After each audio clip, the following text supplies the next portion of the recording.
নমস্কার বন্ধুরা, আমি বর্ণালী আর আপনারা দেখছেন সবুজ ভালোবাসা।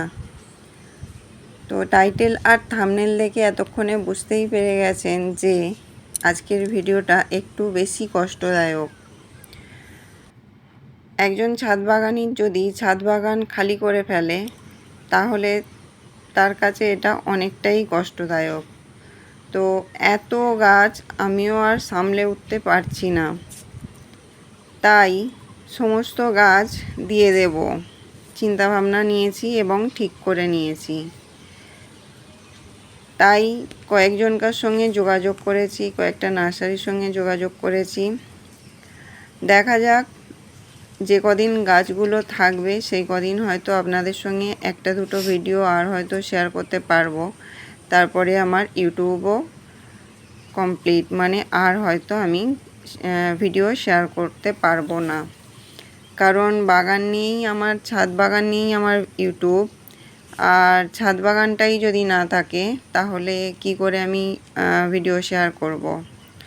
হ্যাঁ, অনেকেই হয়তো ভাববেন যে অন্য কিছুও তো শেয়ার করা যায় ছাদ বাগান ছাড়াও, কিন্তু না, ছাদ বাগানের জন্যই আমি ইউটিউবটা করেছিলাম, যাতে আমি যখন ভবিষ্যতে গিয়ে যখন আমি ছাদ বাগান করতে পারবো না, যখন আমার বয়স হয়ে যাবে, তখন যাতে এইগুলো আমি দেখতে পাই যে আমি কীরকম গাছপালা করতাম, কতটুকু ভালোবাসতাম। তো সেইটার জন্যই আমি ইউটিউব করেছিলাম, ইউটিউব থেকে পয়সা ইনকাম করবার জন্য নয়। কিন্তু ছাদ বাগানই যদি থাকবে না তাহলে ইউটিউব কী করে থাকবে। তো গাছ তো রয়েছে প্রচুর, জানি না কিভাবে কি আমি মানে এগুলো দিয়ে দেব সবাইকে। তো কিভাবে কাকে দেব সেসব আমি কিছুই জানি না, তবে ছাদ বাগান আর আমি করতে পারছি না। নানা রকম সমস্যা হচ্ছে, শারীরিক, দৈহিক, নানা রকম সমস্যার সম্মুখীন হতে হচ্ছে। শরীর ভীষণই অসুস্থ, আপনারা অনেকেই জানেন যারা আমার রেগুলার ভিউয়ার্স। মাঝে মধ্যেই অসুস্থ হয়ে পড়ি আর গাছেদের ঠিকভাবে যত্ন করতে পারি না। তো এখনও বেশ কিছুদিন আমি ভিডিও আপলোড করিনি, প্রায় 10 দিন হতে যাচ্ছে। তো এরপরে আমি আর কন্টিনিউ করতে পারবো না। আপনারা যারা আমার রেগুলার ভিউয়ার্স আমাকে ক্ষমা করবেন। সমস্ত গাছই আমি দিয়ে দেব। তো যতদিন থাকছে ততদিন ভিডিও শেয়ার করব, আর কিভাবে দিচ্ছি, কাকে দিচ্ছি, কে নিয়ে যাচ্ছে, কিভাবে নিয়ে যাচ্ছে, সেগুলো চেষ্টা করব আপনাদের সঙ্গে শেয়ার করবার।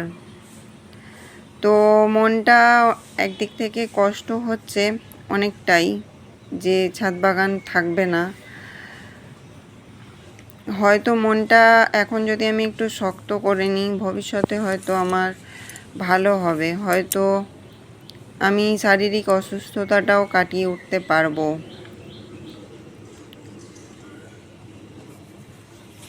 তো পরিশ্রম তো হয় ভালোই, এত বড় ছাদ বাগান, এত গাছপালা, সমস্ত গাছে জল দেওয়া, যেহেতু আমি এগুলো সব আমি নিজে একাই সামলাই। আর এত বড় বাগানে এত গাছপালা, সমস্ত গাছে জল দেওয়া, খাবার দেওয়া, ইনসেকটিসাইড, পেস্টিসাইড, সমস্ত কিছু, ফাঙ্গিসাইড ইত্যাদি যা কিছু, সমস্ত এদেরকে সেবা করতে হয়, পরিচর্যা করতে হয়। তো মাঝে মধ্যে আমার মেয়েও আমাকে একটু আধটু হয়তো হেল্প করে দিতে পারে, কিন্তু সবসময় তো আর ওর হেল্প নিতে গেলে হয় না, কারণ ওরও পড়াশোনা থাকে, এখন ক্লাস 9 হয়ে গেছে, এখন একটু চাপও রয়েছে, যেহেতু আইসিএসসি বোর্ড, তো চাপটা অনেকটাই বেশি। আর আমিও একা হাতে সমস্ত কিছুটা করে উঠতে পারছি না। আর একটু একটু করে এতটা বাগানটা বড় হয়ে গেছে, আসলে ভাবতে পারিনি যে বাগানটাকে আমাকে মাঝ রাস্তায় এরকমভাবে ছেড়ে যেতে হবে। আসলে শরীরটা ঠিক আমাকে সাপোর্ট করছে না, তাই ভাবলাম যে কি করব না করব অনেক চিন্তা ভাবনা করবার পর শেষ পর্যন্ত আমি এই পদক্ষেপটা নিলাম যে ছাদ বাগানটা আমি আর করব না। খুবই কষ্ট হচ্ছে, গলার আওয়াজ শুনে নিশ্চয়ই বুঝতে পারছেন যে কতটা কষ্ট হচ্ছে। হ্যাঁ, সত্যিই খুব কষ্ট হচ্ছে। তো এই ছিল আমার আজকের বিষয়। আপনাদের কেমন লাগলো জানাবেন। আর কি বলবো, সাথে থাকবেন যতদিন রয়েছি।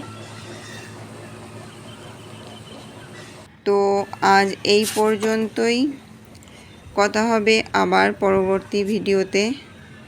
আর ততক্ষণের জন্য টাটা।